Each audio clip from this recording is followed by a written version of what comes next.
And we are live.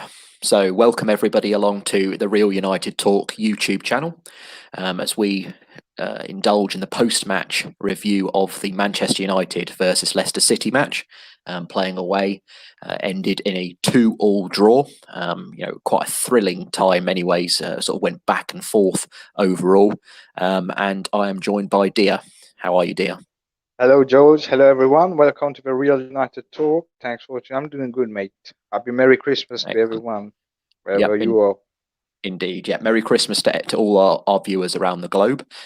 Boxing Day has served up, quite an entertaining clash. I think at least we can say that, no matter how we feel, whether it was sort of 1 point gained or 2 points lost.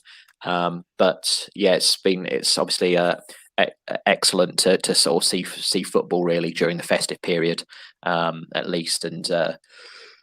We sort of look back on it now. We've had maybe a sort of maybe a couple of hours or so to sort of really think about it and digest what had happened. Really, it's always sometimes best maybe to have some time to reflect on things.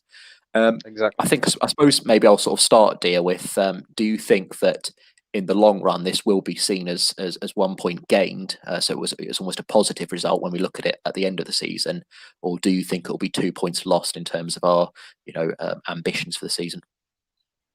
For me, to be honest, it's when I think about it, the dimension, because Leicester was quite a good opponent, to be honest. I think Yes. it's a very vital 1 point, yes.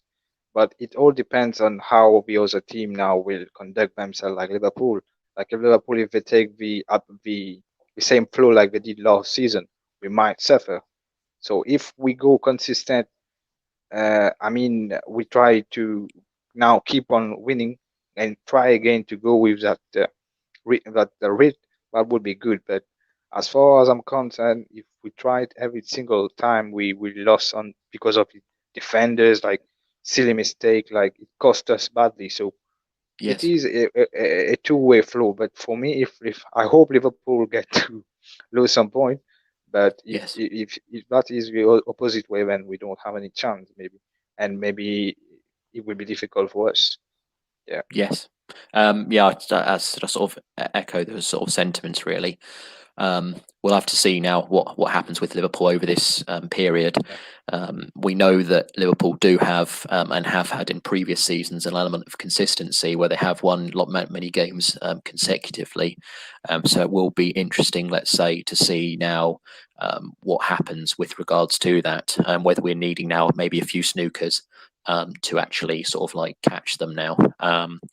We had sort of mentioned on previous shows that potentially we were going to need we wanted maybe to run quite a few games of wins together prior to this match that was obviously coming up in now I think it's mid-January, I believe, when we're going to Anfield, to yeah. make it really interesting, that sort of that clash. But maybe it's too early really to say, because obviously Liverpool do Sure. have to play, but we do want to be somewhere there or thereabouts at that point, to make things slightly more interesting than they have been in previous seasons where we haven't necessarily been up near the top of the table. Let's just have a quick look at the comments, just at this juncture. So we've got Red Devil 20 in the chat. The red in the Afternoon. house. Yep. Indeed. So he said afternoon, fellas, to myself and Dia, and he said point gained if we win the next two. Yeah, I can sort of see where you're coming from there, because it is difficult this festive period when the games are so close together. It's difficult maybe to win the maximum amount of points. It's just sort of frustrating, I think, for United, that we haven't done. But that we do. I think with the next two matches, I believe, are Wolves and Villa, I think, aren't they? So we've got a couple of games now where we can hopefully get back to winning ways, in the future. How did you sort of see the game sort of going on initially, Dia? So, what was your sort of view of how we played in the opening part compared to maybe other games? Yeah, the fact that is that its Leicester team was a quite open game. Like I knew there would be goal because both sides are willing to go to run the extra mile to do it. And I thought United could have secured a win if it was not that the defensive mistake. But in the Yeah, first half, we tried to do what we does with Scott McTominay, Fred working hard. We lack that. I think we lack that creativity as in the midfield because Pogba came in the second half. Maybe Yeah. if Pogba was in the second half, maybe we could have got some at least 2-3 goals, and then we Yeah. can in the second half we try to go more down with more defensively. And in Yes. terms of defensive, with Luke Shaw, I think he was quite slow today with his pass because there was a couple of passes where Dan James was going. Dan James was made for this kind of match. I think Ole did this right. He win this one, but I think Luke Shaw was very slow. And in the defense, I saw Lindelof as well, who was quite composed on that left right back position. Yes. Then Dega had not much to do, but it came up with some dodgy mistake from the defense. And attacking wise, I think Martial was not up to the level. If we Yeah. had Cavani, and the fact is that I saw Cavani. Cavani has really set the standard for our strikers. Like I saw uh, with Rashford making some good moves, some good runs, scoring some, and Bruno Fernandes as well, showing determination. If we Yes. could have gone more attacking wise in the first half, we could have a chance. When we go defensive in the second half, maybe on this level, yeah. Okay. So it Um, was always gonna be a two-way. Yeah, two-way sort of thing, yeah. So Red Devil just sort of brought up his comment because obviously sort of echoes what you've said, Dia, which is that obviously Anthony Martial's performances are starting to worry me. And of course, he's then sort of just briefly gone on here. Start El Matador, obviously Edinson Cavani, who again, we'll sort of move on to at some point during the show, yeah, of course, because he was vitally involved in what we'd had hoped was a winning goal, but obviously, sadly, it wasn't to be. Um, it's interesting that you sort of bring up, as we've sort of spoken about that looking at it retrospectively is that we maybe should have gone more in an offensive or an attacking way in that first half. And as you sort of spoken about, maybe we were lacking the creativity from deep midfield, which could have been maybe improved by having Paul Pogba involved in the match, in that deeper role. Of course, he went for Fred and McTominay, which is kind of like they seem to be almost joined at the hip, those two, because they play so often together. yeah, Um, together, yeah. Yes, I thought, I thought we did seem to have quite a strong start overall. But again, as you sort of spoken about, we were lacking creativity, and I think Bruno was trying a few of his passes, his incisive passes, but they weren't quite coming off. But then, of course, we did take the lead through Marcus Rashford. In that first half, and obviously that marked interestingly the first time in an away match that we've scored the first goal, because as we know in the previous six previous six ones we've always have had to come from behind. So it was nice in that way, but in terms of that goal, I thought it was sort of a very capable finish by Marcus Rashford. But we had seen as well. What's your view, dear, on how well Marcus Rashford played? Because as we've sort of spoken about, that first goal was incredibly well taken. Bruno with quite a whether he meant it or not, obviously, same as when Pogba sort of did it for Martial, and people said he didn't mean. I think Bruno did mean. I think he meant to get sort of a nick on it and divert it into Rashford's path, and obviously finished it with aplomb right in the corner. Obviously, Kasper Schmeichel with zero chance. But what was your view on terms of Marcus Rashford's overall performance in terms of obviously speaking about the goal? He did. I think he missed quite a few chances as well. So what was your view on Rashford's? That had in the opening minute, yeah, he missed that. But he growled into the game like I saw. Like I think Marcus Rashford is showing some maturity, and when I saw Cavani come, I think that hunger, he gives that hunger more to our strikers option. But I think Marcus was quite good today. He did what he used to do, but at time like this, if we don't take the chances like this header, not so, we suffer. But in terms of attacking and his movement, my goal was a perfect finish and well built up with Lindelof and Marshall combination, and with Yeah. that pass with Bruno was perfect and great finish with a goalkeeper like Kasper Schmeichel as well. I see Yes. that Marcus is growing into his game and he is proving something. Like he's having the character of a United player. Like I said, like he is going to be something. Excellent. Yeah, as I said, he did take his goal well, but obviously you brought up the header, which certainly sticks in my mind as well. I think there was only maybe a minute or so gone, wasn't there, at that point, and it was a glorious chance maybe to sort of take the lead at that point, and sadly he wasn't able to obviously score or convert at that point. Obviously at that juncture we were 1-0 up. And let's just quickly, just before I move on to the next point, we've got another comment from Red Devil. Thank you so much for joining us as well, Red Devil. Is very, very much appreciated. On another day, Rashford would have had a hat trick, or Hattie, as he's sort of abbreviated. Great save from Casper on the third big chance. I have to say, I don't think David De Gea would have saved that. Well, in fact, that kind of leads us on to the next point, or the next big moment of the match, which was the equaliser, which was, I think, was scored by Harvey Barnes, wasn't it? I think that was who scored the equaliser. How did you see that goal? What was your sort of interpretation of where things went wrong, or what happened really? Yeah, again, I think Maguire missed that ball. Missed the ball. Look, Bruno Fernandes took it, and I think he could not hold up to it, and when he made the pass, it was all into the opponent's side. And that finish, I think De Gea could have made a better, but in terms like maybe in the concentration of losing the ball like that, it's difficult. It's always difficult. But he could have done better, but I think we messed up in defensively, to be honest. Yeah. But I saw some good defensive from Eric Bailly. Even Maguire, he was good, but at times you say when it's always happened like this, we can't keep up with the consistency. So this is why we suffer. This is why, and we had two defensive midfield, like McTominay and Fred. Yeah. So this just gave me some, like, we should not have conceded any goal. To be honest, we could have won by 1 goal margin in the first half, scoring and go creative, go into the corner. Marshall doing all his stuff on the left wing, just keeping the ball. Fred, but today was not that.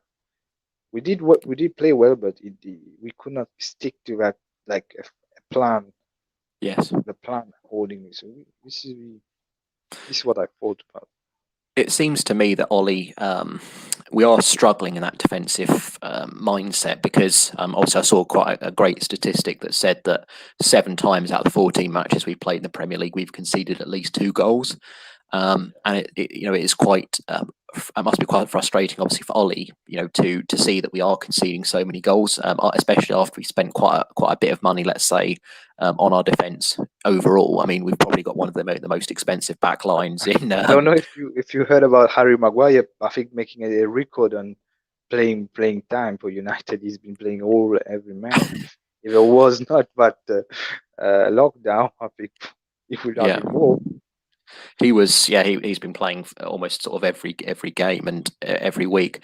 There was quite a sort of, I will sort of move on to the equalising goal as well, my thoughts on it, but there was quite a dodgy moment, let's say. I think it was probably just before that goal, or maybe slightly after. I can't remember the exact timing of it, but where we were trying to do a few passes around the back, I don't know if you remember, and then David De Gea sort of got the ball stuck under his foot and then had to sort of frantically dig it out to Harry Maguire. And there was quite an anxious moment, I think, where I thought that he had injured himself, because obviously after that, when he sort of had to go back on himself to try and claw it back out, he obviously started clutching his back. So I thought, there was a moment where I was about to curse that we hadn't started Henderson, only because that was a waste. That would have been a waste of a sub, because I thought Day is not, he's not. There's no way that sort of thing. He's extremely lucky if he's sort of twisted his back just from doing that. So. But in terms of the equalising goal, well, it was almost like a comedy of errors, really. It was it was almost like a mutual thing, really, in terms of how I saw it, in terms of which United players were at fault. I think, first of all, we had obviously the ball. At that point, we were sort of defending quite staunchly, but they were still getting a lot of chances around the box, or a lot of opportunities to attack. And obviously, it springs free to Bruno, who, as far as I can tell, does try to nutmeg a player on the edge of our own box, which sadly, I mean, nutmegs, to be honest with you, there's a reason why a lot of people have that as a hold that up as an incredible skill in a professional match, because obviously it's such a hard thing to do. And it's because it's got quite a small opportunity or probability of succeeding often, because it can so easily hit someone's leg, and obviously it looks very foolish. And obviously Leicester do, yes, Leicester obviously do, end up winning the ball back, and then obviously, as you said, punishing us correctly, which obviously the player runs in, and Scott McTominay again. It's almost seemed like all of our players were like statues as well. It didn't seem like any of them were quick enough to get towards the ball and the player, and just allowed him a free shot. And obviously Scott McTominay in particular, he was obviously the closest man to him, and it was exceptionally slow to get out to close down the shot. He did not even block the shot as well. He could not even do it. Yes, yeah, it was an excellent and a superb shot, and a great goal. Perhaps David De Gea, as you said, though, maybe could have got slightly more towards it or on it, but it was hit. To be fair, it was hit very strongly, and also again he was maybe surprised by the fact that none of our defenders or midfielders seemed to close down the shot either. So yeah, it was quite frustrating, really, especially from a point of view of ours, because, as you said, I think the game plan might have been at that point to sort of get to half time, maybe, obviously seeing out that particular half at 1-0 and not conceding. And obviously it was quite shortly, I think, after the goal, wasn't it, when they scored? So we had very, very few minutes to enjoy our lead, already settle on it. We do have Dedrick in the house, and he's just put, "How are we, gentlemen?" Yep. How Dedrick? We're all good, thank you. Yep. And he's also put, which we mustn't forget to do, is like, share, and subscribe to the channel. So if obviously if you're watching this afterwards or watching it, or come in at any point, do remember to like, share, and subscribe. We are looking to grow the channel, and obviously increase the amount of voices and fans that we have involved with it. So yeah, that's fantastic. Really, do not hesitate to tune in, and we have it all over the globe. Everyone is welcome on the Root community. We have a good chat and great opinion. Indeed. Nice. Yeah, excellent. And obviously we obviously value every single person that we have, every single person that watches the shows, gets involved. Yeah, as I said, we really do value you, and thank you very much for tuning in, because obviously you have to watch it to see this message. So so yes, thank you very much. Yes, so obviously it sort of gets to 1-1. Still quite a tight match, I thought. Leicester were showing, I think the goal sort of reinvigorated them. I think that sort of period, maybe after their first goal towards half time, I thought it was quite an even game. It was quite sort of even at that point. We weren't necessarily creating much. I sort of want to echo what you said, which is that we didn't necessarily get the ball from back to front very quickly. It all seemed very slow. There were lots of periods of the game as well where many passes were strung together, but not in very wide direction. Very sort of middling areas, though. There wasn't necessarily, as soon as it sort of broke into the final third for either team, it seemed like there was a real lack of cutting edge and ingenuity, I think, or like the finishing touch, passes, assists weren't there. But yeah, and as I said, and obviously then we look to half time, and we have obviously the second half, and then quite quickly after the second half had started, Ole Gunnar Solskjaer brought on Paul Pogba. I think it was probably, like the 52nd, 53rd minute, I think, somewhere in that region. So that he brought on Paul Pogba. What were your opinions, Dia, in terms of whether that was the right decision to make at that particular time, and was Pogba the right person to bring on, and how do you think that Ollie tried to change it, or the flow of the game and win us the 3 points? Yeah, to be honest, I think we needed that creativity in that midfield. So the only players who will be creative for us was either Pogba, Van der Beek. I think I heard the commentators here said that we United. If you look at the bench, at the substitute, we have world-class player. We had game changers, not only game changers. We have game winners. Yes. But, I think Pogba came, but it was not enough.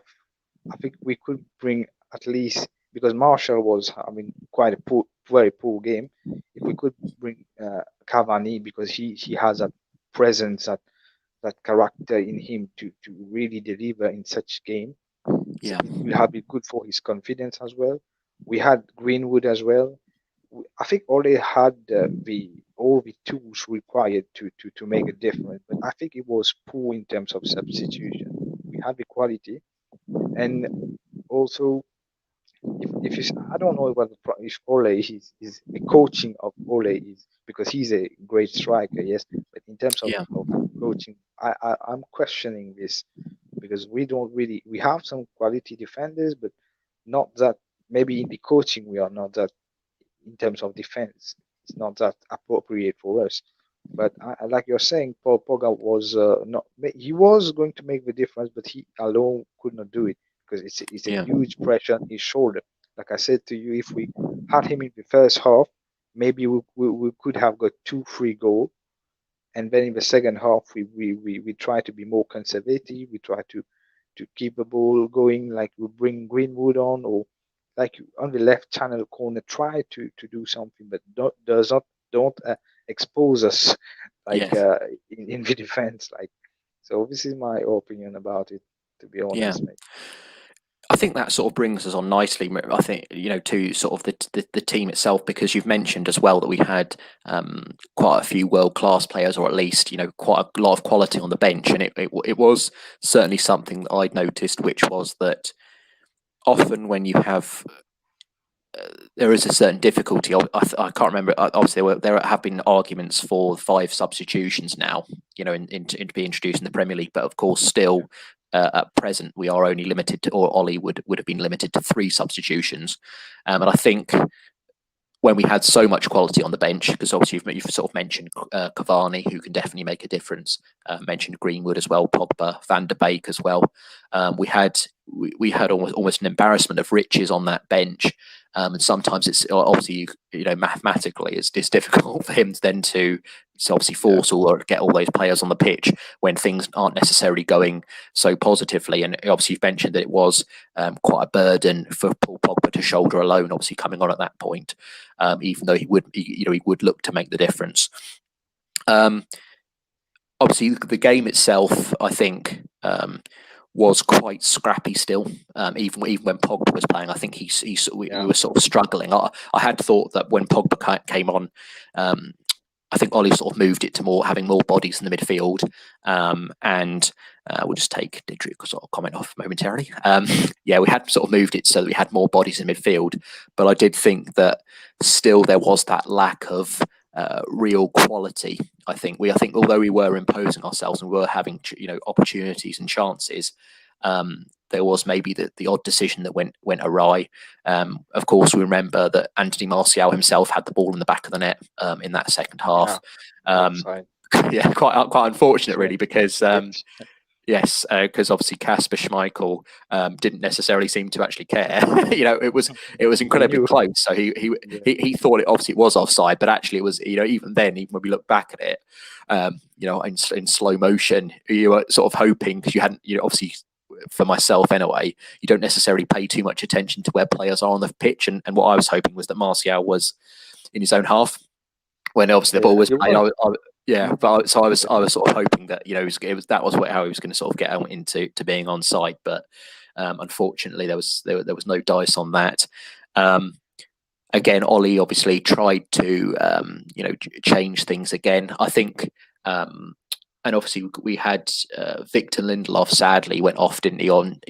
He went off injured as well halfway through that second half.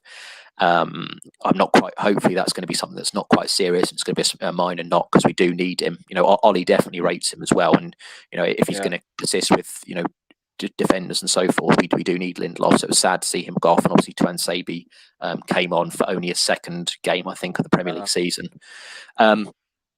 Just on that, very very quickly, Dia, what is your view in terms of how well Ollie is managing squad rotation? We're obviously coming into a busy period now of the season, but do you think Ollie is managing the squad well? Because we are now starting to see, obviously Wan-Bissaka missed the match today because of an injury. Obviously, he's played quite a lot, and now we're seeing Victor Lindelof, who was rested because of a minor knock, I believe, or an injury he'd been playing with against Everton midweek, but now he's gone off again, obviously with an injury. What are your views in terms of how Ollie's managing the squad and trying to keep everyone, relatively rested and fit?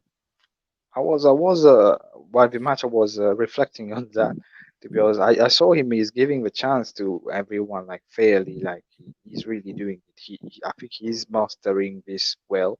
He is trying to get the right formula. He is making. I see the players are happy. They are positive. Like in the training, when I see everyone being involved, everyone seems happy. And I think there are match where he make the option with McTominay and Fred, like he know the tempo, how they play together. So he's sticking to. He's giving the chance to the youth as well, like Greenwood and Time, and even some. Like I don't see now maybe Brandon Williams more often. I don't know if Yeah, he's injured or anything, because we see less of him now. But in terms of rotation, I think now we don't play Champions League football. We don't have that high expected to go with the Champions League. We have the Europa coming in. I yeah, think he's doing a good rotation, but at times we are playing against some opponent, but maybe in the substitution he's not doing it right. But the fact is that even with like you said, when you're making the substitute, I don't think you put a pressure as well on the player as well. Like coming to make game change a big impact is quite difficult as well. But to be yes, honest, I think he's doing. But I think we need some signing in January, mate. If we want yeah, to go and win the cup competition, even Europa, even if we want top four, I won't comment on the title challenge, to be honest, because I think we can have a chance to it, but it depends how other team will conduct themselves, how Liverpool will if Liverpool gets that flow and keep on, so it will be difficult. But yeah. I think we need some signing, two signing, like centre back, like midfield, or we need. Okay, perfect. Yeah, I totally agree. I think Ollie certainly is. That was, I think, what was quite pleasing. I think about today was that he is trying definitely he is trying to increase his rotation ability. It was nice to see Lindelof have a rest midweek. And obviously, it is it's quite anxious. No matter what we sort of maybe think of Lindelof, he is quite an important member of this squad. He's definitely getting a lot of games, and it's quite distressing, let's say, to have him injured, because we do need depth. And obviously, the other thing is that we do have quite a few injury-prone players, particularly at centre back as well. So, and obviously we've spoken as well that we do need signings, and we are now coming. I think we've only got now 5 days, isn't it, until so 5 and a bit days until the January window. Yes, it will be interesting, and obviously you've sort of mentioned as well 2 key positions that we do need to look to reinforce in, which is obviously centre back and central defensive midfielder. I believe that obviously I'm not quite sure what the current status of it is, but I think we are currently linked to Caicedo. I think, yeah, Caicedo, Yeah. who I believe does play a central sort of CDM role, but I'm not quite sure. I think he's only 19, isn't he, as well? So He's Equatorian, I think, like Valencia, yeah, I think. I'm not yes, wrong on this. yeah. So I'm not quite sure. Obviously, hopefully, we are looking to bring someone in like that, and he can be a great success at the club. But we have seen, obviously, with Facundo, I should say, Palestri, and Amad Diallo, who's now coming, obviously, in January as well. We are going to see a couple of players, hopefully, in some of these younger, more talented players, hopefully, are going to sort of grow into their roles and start to make room in the first team, or start to try and win places. But certainly centre back, we are going to have to look to reinforce. I think with if Lindelof is starting to get more of these injuries, and obviously we know with Eric Bailly and Axel Tuanzebe. I was about to tell you this. He made an acrobatic defend. I don't know if you saw that, and I was wondering. I hope that he don't get injured, mate, because it's so difficult, mate. Every time getting injured. Yeah, he's certainly. I think with Eric Bailly, he's quite a how can we put this nicely? He's quite a all-action player, shall we say? So he's definitely, he throws himself into absolutely everything. He gives himself Stretch his 100%. body. But he's almost like Stretch Armstrong or whatever. Always sort of contorting himself, or trying to win things in an acrobatic fashion. But yes, as I said, obviously Lindelof, wish him well. Hopefully he's going to be back, fit and firing, because we are going to need him. And it's obviously we'll sort of move on to signings maybe slightly later on in the show. Once we've sort of finished the match, so we can sort of flesh that out a bit more. Then, of course, as I said, the game was still 1-1 for quite a long time. We're sort of heading into the last sort of period or section of the game, and Ollie brings on, obviously he's only got one sub left, and he brings on the main man, the number 7. Definitely a very polarizing figure, I think, when he signed. But obviously he's firmly become a real favourite of a lot of fans, with some of the expected, yeah. Yes, indeed. So with some of the goal contributions that he's had, brings on, obviously, as you sort of mentioned as well, Anthony Martial wasn't necessarily having one of his better games. Obviously brings him off for Edinson Cavani. And what was your view, dear, on that that second goal that we scored, obviously to make it 2-1? Yeah, to be honest, that Bruno Fernandes one. Yeah, when Cavani came, he was maybe quite late to come on, but I thought when we score that goal, we would at least be more conservative, like not allowing them to get back into it. But this really I was really pissed off when I hope, I don't know, this one is we should have done better, I think, in defensively when that second they equalized on that. So nice. Yeah, it was. I think what we finally saw, I think, with that when Edinson Cavani came on, and obviously it was with our second goal, was we saw correct decisions. I think Cavani came slightly deep, didn't he, to receive the ball? I think it was from Eric Bailly, wasn't it? I think Eric Bailly passed it into him, and obviously Cavani came deep. And then we saw Bruno running, slightly ahead of him, obviously timing his run to perfection. Cavani releases the ball at the perfect time, just naturally sliding into Bruno's path. And then Bruno obviously gets it at, a fabulous finish, really. Obviously make sure that with Kasper Schmeichel's got absolutely no chance. And obviously at that point, we've got Bruno, we've got Bruno Fernandes ecstatic. We've got all the players excited as well. We're all thinking, we've got 3 points in the bag. Excellent result against Leicester, who are high flying. Obviously, doing incredibly well this season, like they often seem to do in recent seasons. Up to this point. And we've got Bruno Fernandes as well doing the sort of cap, like the doffing of the cap celebration as well, which is sort of quite iconic. It put us on a very good mood. But then, as you've sort of mentioned previously, obviously we've got what we feel is going to be the winner. We're going to have to just settle in. Let's say I can't remember when Bruno. I can't remember what the minute that was that Bruno scored, but certainly there wasn't very. Yeah, there definitely wasn't very much time left to hold on. But yeah, I'm sort of sighing in disappointment, really. How do you see? We've sort of mentioned as well the defending, and we've gone into greater detail on the first goal that we conceded. How did you see our sort of defending on that second goal? That was crap, total crap. Yeah, honestly, the way we handled it was very disappointing. And that goal, I think, even if Twanzebe did not even have the touch, would have get in because De Gea, I think, was on the other side. If he wasn't deflected, I think he would have gone in itself. But again, the defensive was. They were not marking everyone. They could have hold this one.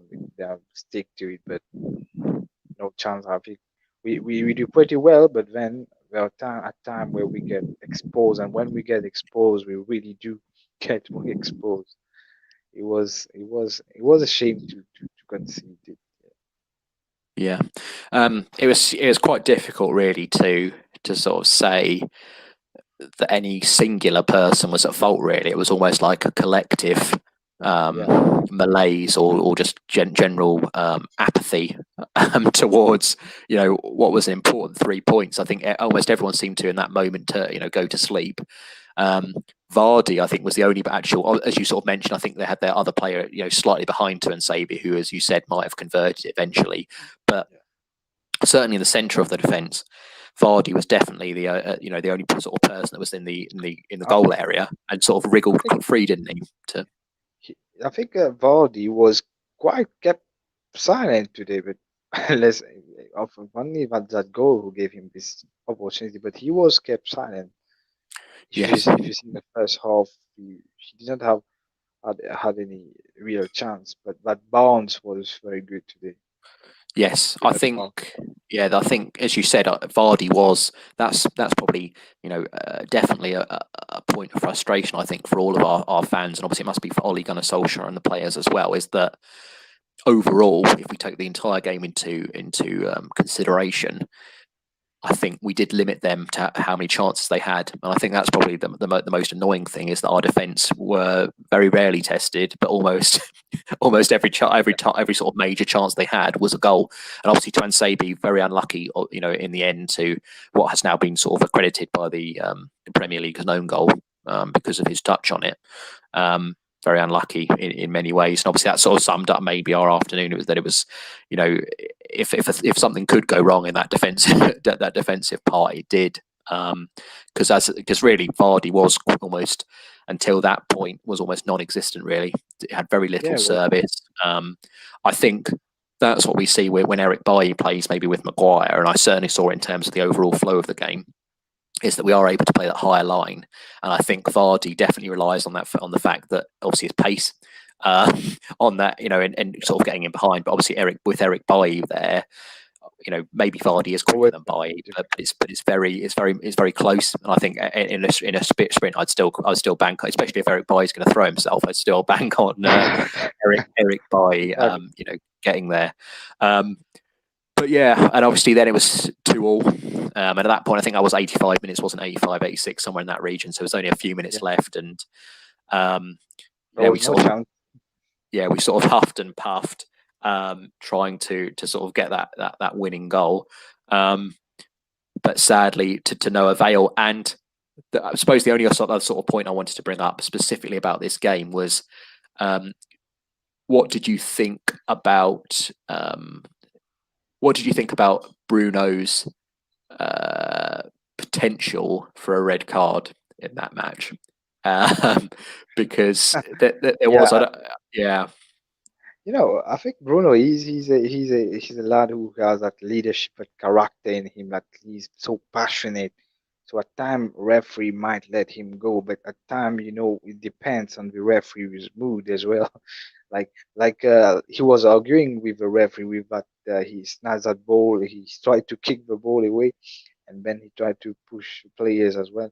He could have been red. He could have been in deep trouble as well. But it's not a big foul. But at times when you're playing, it was a high tempo match. So it was a match where not that high, but you saw that it was an open game where we could be goal. There could be some action, some drama. At time he could take a red card as well. But I think with his character and passion as well, it's got a minimized chance to get it. Yeah, but I think it was for me. It just sort of occurred to me because I remember, just as I'm sort of mentally replaying the match or key points in my head as we're speaking, it just sort of occurred to me that the first yellow card he got, he can have no real complaints. I mean, there is an argument for me that because it was quite deep in Leicester's own half, he didn't necessarily need to get involved in that. Obviously, trying to stop. It's something that all players do, isn't it? Try and block off the quick free kick or whatever. But it looked really clumsy. And obviously, it was a in retrospect, quite a silly yellow card to pick up. And obviously, then there was the horrible moment where I can't remember exactly which minute I was in or how it sort of happened, but obviously it was in the second half, and it was on the left-hand channel, and Bruno, obviously their defender, I think, played it just quickly back to Kasper Schmeichel, and then Bruno just clattered him, and obviously there was a horrible moment where I thought, Yeah. this is just the sort of, because it was very late, this is just a sort of silly challenge that's going to lead up to a second yellow card, and obviously a red, and even as well, because we've seen that with Fred, didn't we, against PSG, that we've seen on the, with yellow cards, obviously VAR can't intervene. So even if, because when we sort of saw it back, we did see that Bruno did clip him. Even if Bruno had sort of missed him, it would have been a case of where, obviously that he still might have got the second yellow card, and obviously VAR can't go back on that, so they can't tell him that it's not actually he didn't actually touch him. So yeah, quite a hair-raising moment. But ultimately, obviously, Bruno, survived, and so did we, with a point. So that was sort of the, a point that we'll only really know, obviously, with all of these results, whether what's going to happen at the end of the season. But I'm sure with even more time to reflect on it, we'll sort of think about it, more positively, hopefully, and just sort of bringing it back to maybe what Red Devil said, slightly earlier on. Point gained if we win the next two. That's what we're looking forward to now, isn't it? The next matches, those are the only ones that we can now win. We can't go back. Just for the very sort of final point in terms of the actual match itself, who would you give man of the match today, dear? Man of the match today. It's probably difficult to say. I'll probably give Marcus Rashford. Rashford. I give Rashford my man of the match. Yeah, because he scored the goal as well, and he missed a chance, yes, but he showed the great move, the right movement and right good ability, and so I think Marcus Rashford. Excellent. Yeah, I think for me, I'm going to sort of, because I know that a lot of people were kind of had different opinions about how well Luke Shaw played. I think it's one of those things that's what I quite like about football, is that obviously it is an art, and obviously with art, it's it's all about how you view it, isn't it? Everyone takes something different away from an art piece, whatever it might be, and it's exactly the same with football. I think it's almost, and that's what we sort of try and instill and encourage on the Real United Talk channel, is everyone's got an opinion, that they're all valid. And yeah, for me, Luke Shaw, I think, had quite a nice game, quite a tidy game. Every time I sort of saw him, it was he was extremely tidy, and I think a lot of the time down the right wing, I think they didn't really have too many attacking furrows down there, and I think Luke Shaw, every time I saw him, was getting involved. Positively, and I think he had a good game. And obviously, I'm not necessarily Luke Shaw's biggest fan in a way, but ultimately, you have to sort of view the game as you see it. And I thought Luke Shaw did have a very creditable game, which is, and I don't necessarily think he was at fault for anything, quite major. And I thought we had quite a solid game. So for me, man of the match, Luke Shaw, and obviously you've gone for Marcus Rashford. But yeah, it was a good overall game, and obviously 2-2, is what the result was. Then, sort of moving away from the game now, just in this sort of like post-match review show. How do you see? Obviously, we've sort of mentioned it as we were talking there. Only a few days now until the January transfer window. How do you see what Manchester United will do in that January transfer window? So obviously both you and I are agreed that centre back and central defensive midfielder are priority positions. But what do you think Manchester United's business will be in this January transfer window in actuality, when we're sort of looking back at this video in a month or so's time, at the end of January? What do you feel like Manchester United will prioritise? Because often we have seen that what the fans think is our priority positions is not necessarily what the board or the important decision making people make. So what do you think how do you see the January transfer window playing out? Yeah. So not from my perspective, from the board perspective. Right. Yeah. To be honest, I think the board, defensively, they won't bring anyone. They won't bring in the centre back. We might bring that Caicedo guy from CDM in midfield, but to be honest, I don't think they will bring a centre back. I don't think there might be due to the previous time, like the last transfer where we did not sign the players which we thought we wanted. There was also a player like Upamecano, which I wanted as well as a Yes. fan. Everyone wanted. I don't think they will go for that option. I don't think so. They will go for centre back. They might go for one player, maybe an attacking player. It Right. might be a surprise. It might be a surprise because we want to maybe to create a because we are out of the Champions League, so Yes. we should have been in the Champions League. So they will try to restore something. They will try to bring a good sense. Like you said, I think January transfer will be for the pool of some young talent like Traore, like Pelestri. Maybe I think he's not playing as well, but I think in terms of he will try to give a chance, like some of the youth, a chance as well in terms Yeah. of Jalo, and there might be some new players like a surprise maybe in the attacking player. I don't think we will buy centre back to be honest, and there might be the CDM. Yeah, Don't think a centre back. I'm just going to I don't think briefly. Don't think so. Okay, that's perfect. Yeah, as you said, sort of Caicedo. That's definitely the sort of person that we've had lots of rumours about. Obviously, just going to quickly bring in this live comment from Akil P. He says, if United sign any centre back in January, it will be Alaba, but it's highly unlikely. That kid from Ecuador might be coming in along with Amad Traore.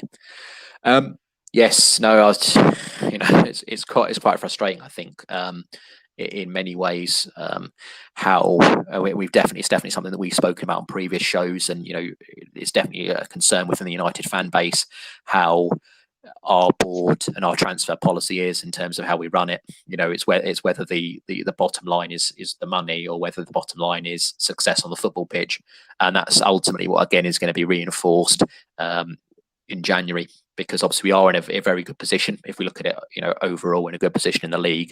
But obviously centre back, we're not necessarily linked, I think, to anyone who's going to want to come in mid-season of any quality, because as you sort of mentioned, we are out of the Champions League now, so that's one of our sort of strings that we can play upon when we're trying to sign players, and obviously we're now no longer in there. And also a lot of the sort of top centre backs are at very good clubs already, and obviously they've got their own aspirations to achieve things this season with their clubs, so they don't really want to obviously halfway through a season join another project. In terms of how I see it,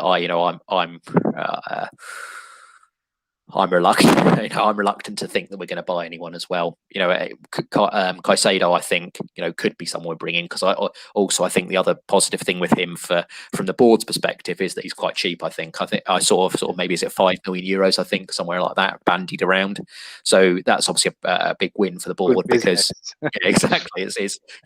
Obviously he might well be, and I hope he does. Obviously, if we do buy him, I hope he turns into a Good sensational words. player. Yeah, But it's obviously, again, it makes sense for the board, because obviously they like a cheap deal. But obviously the centre back wise, and just I'm going to bring this into yourself as well, dear. Again, do you think that a lot of that sort of centre back frustration and the fact that we probably won't bring one in, do you think that is due to the fact that we already have too many centre backs on our books? And what I mean by that is, obviously we've still got, just I'm going to sort of reel them off very quickly. I don't know if I'll quickly put my hands in it, but obviously I'm not going to, I may even miss some, but obviously we've got Eric Bailly, Axel Tuanzebe, Victor Lindelof, Harry Maguire, Phil Jones, and Mengi, Marcus Rojo, and obviously Tayton Mengi obviously was another one. In fact, I was actually going to miss him out. That's how many centre backs we've actually got. So do you think that the only way that we're going to get a centre back is if we offload a centre back or two in January? And if so, who do you see being sold in January? So just a sort of wider question. And do you think it will be one of those centre backs such as a Phil Jones or a Marcus Rojo? I think exactly. You raise a very good point in terms of this is the reason why we are not signing really centre back is that we have too many centre back. We have Jones, Rodgo, and uh, we don't have really we don't have the willingness to buy. They don't want to buy. So I think we need to sell those. I think Rojo might go might go now because he's not getting the time. He's injured every time. And Phil Jones, I don't understand when he will be gone. I can't comment on this.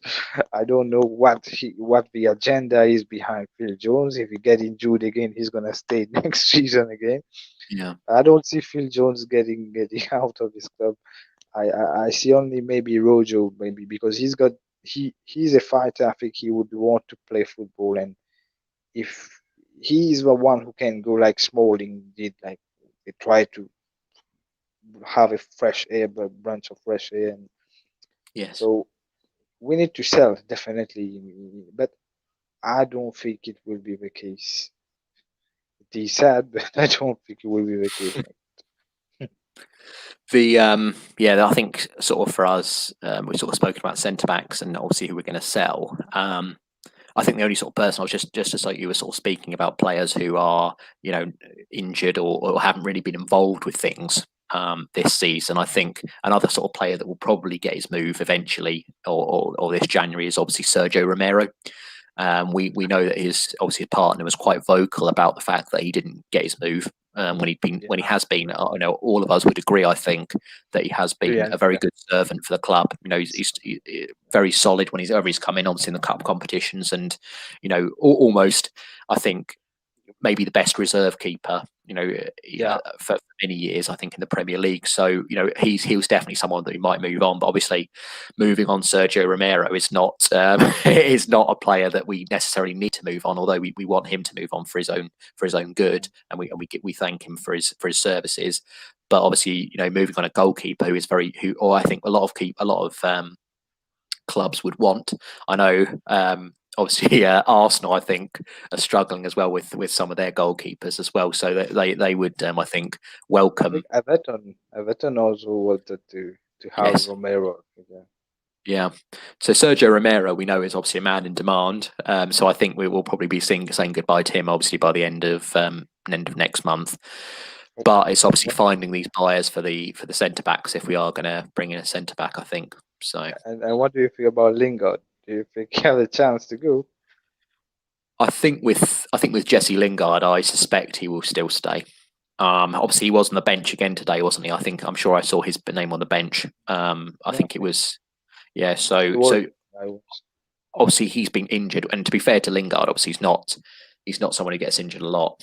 I think maybe over the last year he's maybe got a few more an injury or so forth, but obviously he's quite a key player, and I think the club definitely, and obviously I think Ollie as well, Rate definitely him. still thinks that he can be a good part of this squad, and obviously he is still a member of the academy, and you know, someone who's definitely, obviously, personality wise, is someone who's good to have around because you know he's quite Yeah. positive, quite a positive guy, and obviously he's very well liked, I think, as well within the squad. So yeah, I think Lingard will stick around. Whether that's the best thing for his career is obviously debatable because, as we sort of spoken about, you know, previously, that the wealth of talent on the bench, even though obviously we Lingard, as I said, was on the bench, I believe, today. But obviously, when you and I are discussing who Ollie could bring on at any point, we've gone through, you know, pretty much every other player on the bench other than Jesse Lingard. So Yeah, yeah. it just shows you that the amount of talent that we've got ahead of Jesse Lingard and who he's got to try and fight against. So I can definitely see Jesse Lingard staying, but you know, I don't necessarily think it's the best thing for Just his to career. spread the positivity around. Well, it's a long season, though, isn't it? That's the only thing I would say is Yeah, that it's still a long season. So I don't know whether Lingard will get involved because we do know that a lot of our players are quite injury prone, and so it yeah. may well be that we will have to use Lingard and obviously bring in a few of the other sort of fringe players. Um, so yeah, ultimately, it's going to be fascinating to see whether or how right we were. Obviously, in about a month Hope. or so's time. Yeah, we will Hopefully, know about it. hopefully we're both wrong, and we're sitting here in a month or Hopefully. so.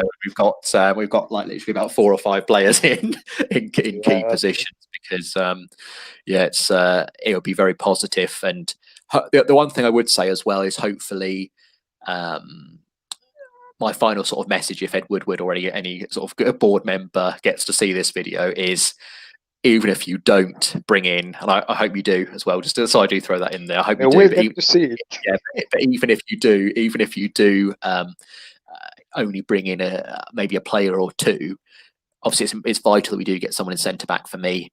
And also, what I would like to say is that can you please get it done quickly this time, because there's going to be nothing worse than it dragging on the same way we always have in every single thing, and then on the final day or penultimate day of the transfer window, buying a player like it was yesterday. Yeah, so bad. Yeah, right. Because ultimately, what that's doing is by haggling over a few pounds. I know it's not a few pounds because obviously we're talking millions, but I mean comparatively in the football world, haggling over a few million it shows that you really care more about money than points. And ultimately, I want you to be very quick off the mark. You should already have identified your targets.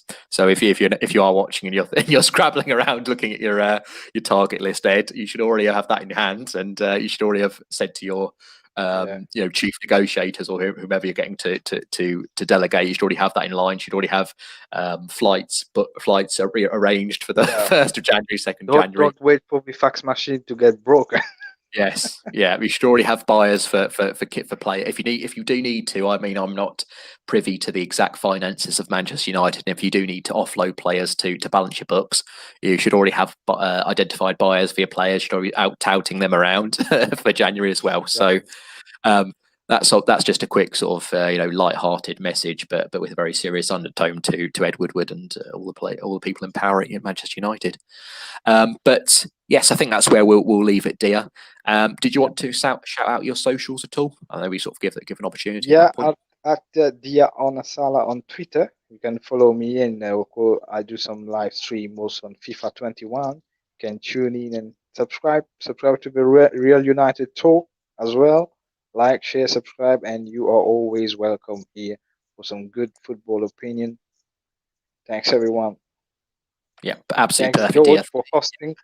Excellent. Yeah, thank you. It's always a pleasure. Indeed, Dia. It was a pleasure for me, and I think we've it's great to sort of do the show and talk over things. I think it's very, very positive to get things done. So yes. For myself, just showing out briefly my bits and pieces. Obviously, I've got a Twitter handle which is at GeorgeKyle9. So that's my Twitter handle, and obviously we're at Real United Talk, as Dia said. We obviously do have a Twitter as well, and we also have a TikTok as well. I don't know if I think Dedrick's still doing that as well. Yeah. So we've also got TikTok, so that's our Real United Talk, and obviously we've got the YouTube, which you're now watching on. So do remember to like, share, and subscribe, as Dia sort of said, and as Dedrick's echoed as well, as the stream's gone on. But that's all from us. Thank you very much for tuning in, and take care. Enjoy the rest of your Christmas, guys, and have a very happy New Year.